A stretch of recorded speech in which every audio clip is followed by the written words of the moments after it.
listener production. Hey, it's Helen Smith here. Welcome to this bonus episode of The Briefing.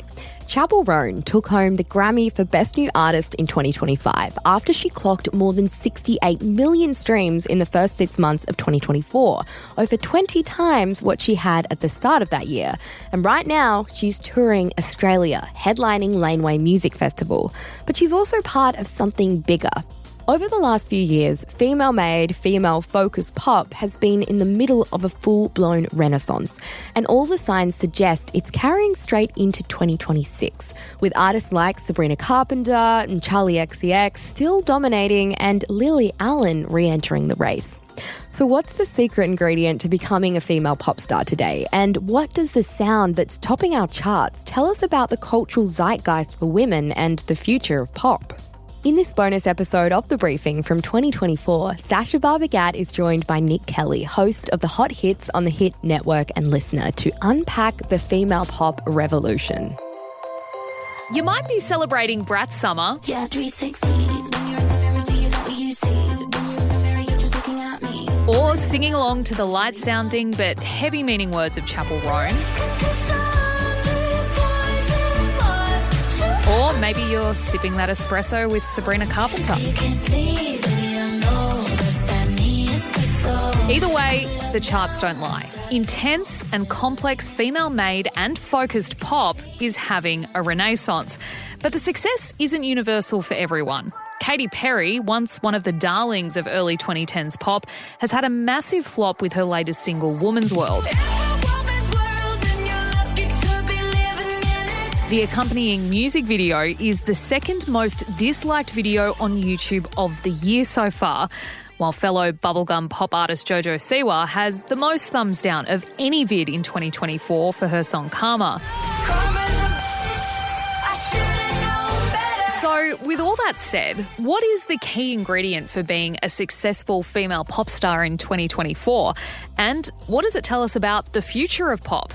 Nic Kelly is a man who knows. He hosts the Hot Hits on the Hit Network and Listener, and he spends a lot of time listening to and thinking about the music we're hearing on our airwaves. Nic, thanks so much for joining us on The Briefing today. Is female pop going through a renaissance right now? Yeah, it is. It's going through, I think, more of an evolution than a renaissance. I think the new guard, the new generation of pop stars is what we're seeing at the moment. I grew up in a time where Katy Perry, Rihanna, Lady Gaga were kind of the big three pop stars who obviously are still household names to this day. I think what we're seeing right now is the next generation from that. I think it happens probably every 15 to 20 years rather than every kind of 10. It kind of comes with, a new age group coming through and discovering what they like. And I think what we're seeing right now is the new guard coming through. And, the big three that we're talking about a lot in the last 6 months are Sabrina Carpenter, Chappell Roan, Charli XCX. They're artists who have been making music for a very, very long time. And now there's just kind of this perfect storm of where pop sits in the zeitgeist of global culture.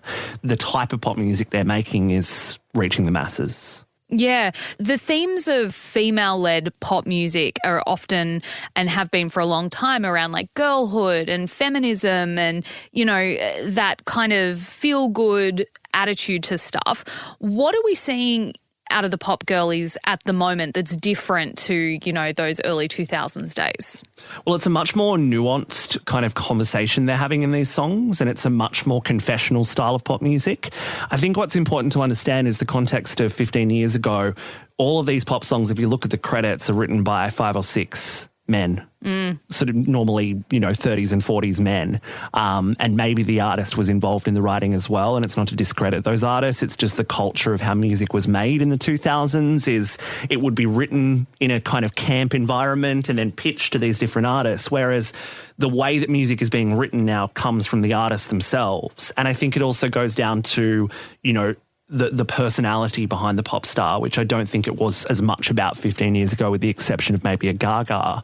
But what you see with these artists is it starts with their heart and it starts with their lived experience. I think someone like Chappell Roan, who we can discuss at much length, is a particular type with that because she really is a roots to riches kind of story. She really started, playing to 10, 12 people for years on end and then has gradually grown and has an incredible incredible, interesting lived experience. She's from Middle America. She grew up queer, but in a conservative environment. And those stories are much more nuanced than the stories that we had from pop stars 15 years ago. You add to that, her connection to the queer community and the drag community, who have obviously been cultural borders for a long time for people. And, queer fans are such an important part of so many artists and so many of the biggest artists that we know. The Kylies, the Mariahs, thank their queer audiences for being the kind of ones that are always there for them. And I think Chappell's had that as well as a queer artist herself. It is just authentic storytelling and excellent songwriting that is cutting through. And I think that's been the thing for me as a pop fan and a pop kind of critic for the last 15 years. It really, at the end of the day, comes back to excellent songs that connect with people. You can dress it up in all this stuff. You can do these stunts. You can do performances on TV shows. But if the song is not incredible and the writing's not incredible and the way that it's structured and the way that it sounds isn't incredible, none of the other stuff is worth it. And I think that she got the songwriting right first and the rest has all just fallen into place nicely for her. Do you think that's because we're getting, and this is kind of getting existential a little bit, but are we getting better at talking about things that matter? We're not trying to put a sheen on things, we're not trying to act like everything's perfect. Our pop stars and, even celebrities we want to see behind the veil. Do you think that's playing a part in, the bold songwriting choices of these current pop stars? 100%. I think people have much bigger bullshit detectors than they used to as pop fans. And I think a lot of it has to do with where we're at culturally at the moment as well. I mean, the big thing that I think people will know about the way that we kind of turned storytelling around was during the pandemic, how everything became a lot more lo-fi. Interviews like the one we're doing today would be done on Zoom with kind of grainier footage and less quality microphones, and it was acceptable. So I feel like the veil and the sheen of a pop star that we had 15 years ago kind of got let go really quickly about 4 or 5 years ago.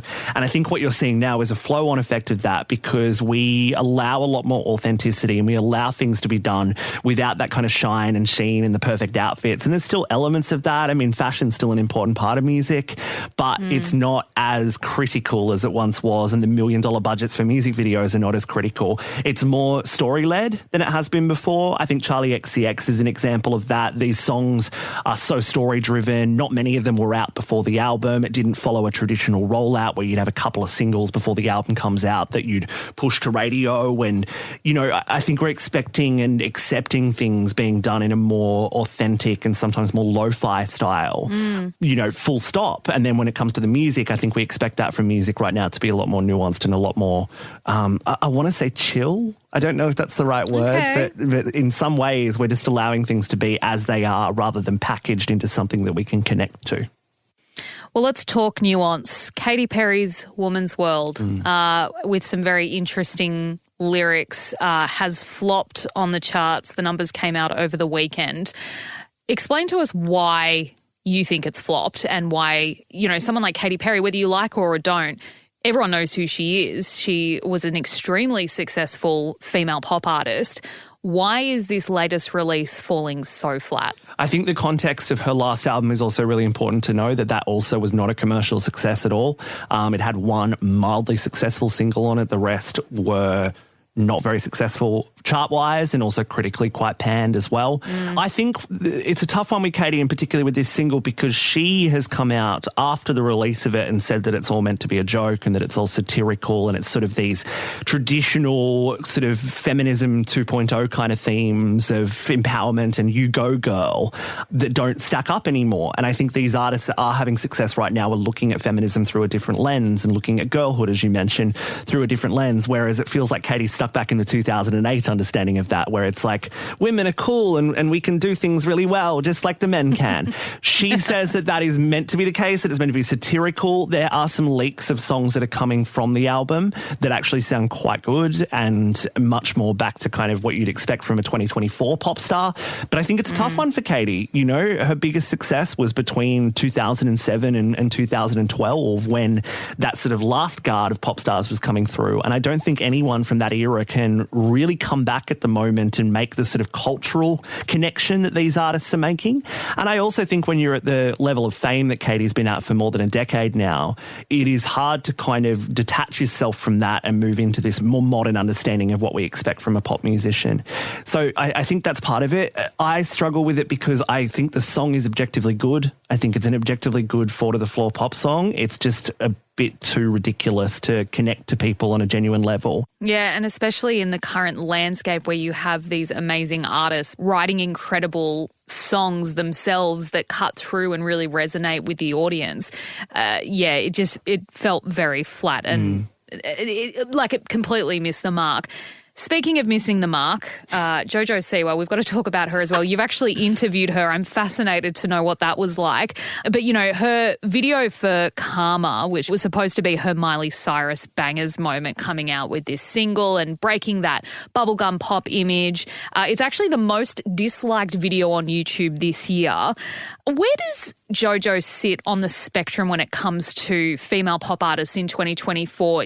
Is she going to be the next, Sabrina Carpenter or Chappell Roan or Charli XCX, or is she going more the way of Katy Perry and potentially just flopping? I don't think she's going either of those ways. I think she's in a really interesting lane, and I think it's a tough one for an artist who has grown up as a celebrity more than an artist. The making music thing, when you've started out in the kids bop kind of space, making children's music, but that only being basically an income stream rather than a creative outlet. That was something that was attached to her work on Dance Moms and her work as a sort of celebrity.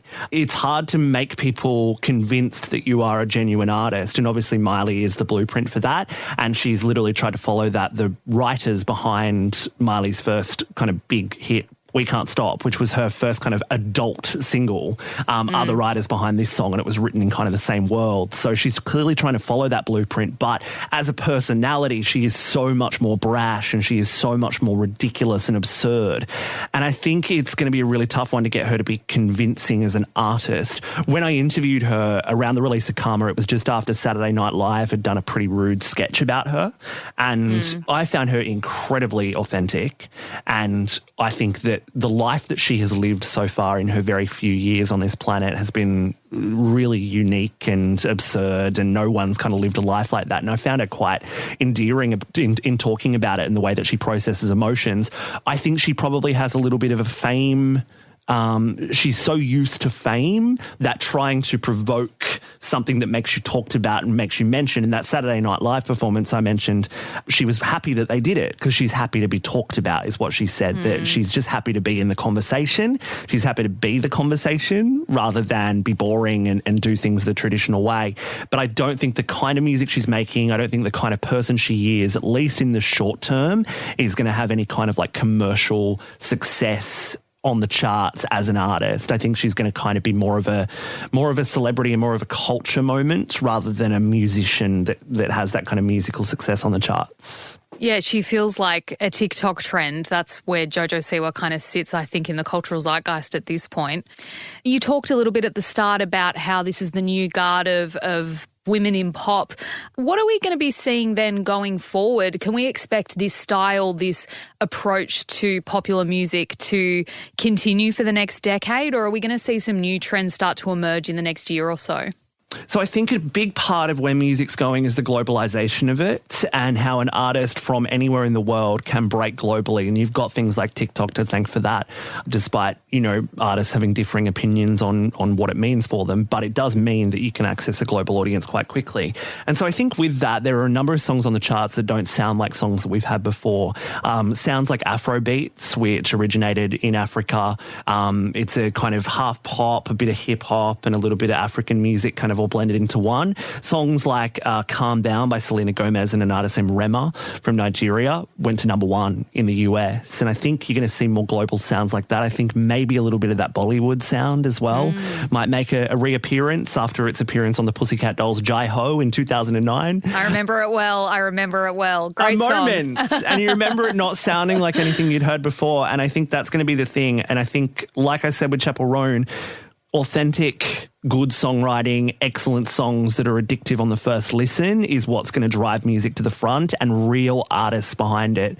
Gone are the days where you can manufacture a hit and manufacture a star. That's out the window now. Authenticity is the only thing working because people's BS radars are so high now. They're only looking for people that feel like them and look like them. And that's why it's so exciting to see this next group of artists coming through. Nic Kelly, you know your shit. Thank you so much for taking the time to talk us through, what did you call it, the evolution of female pop we're going through at the moment. Love to hear about it. It's an exciting time. Thanks, Sash. That was Sacha Barbour-Gatt and Nic Kelly, host of The Hot Hits. And thanks for listening to this episode of The Briefing. That's it for now. But before you go, we'd love it if you could share this ep with someone else you think might enjoy it. It's a really easy way you can support everything we do here at The Briefing. And you can check us out on Instagram at The Briefing Podcast. I'm Helen Smith. Catch you next time.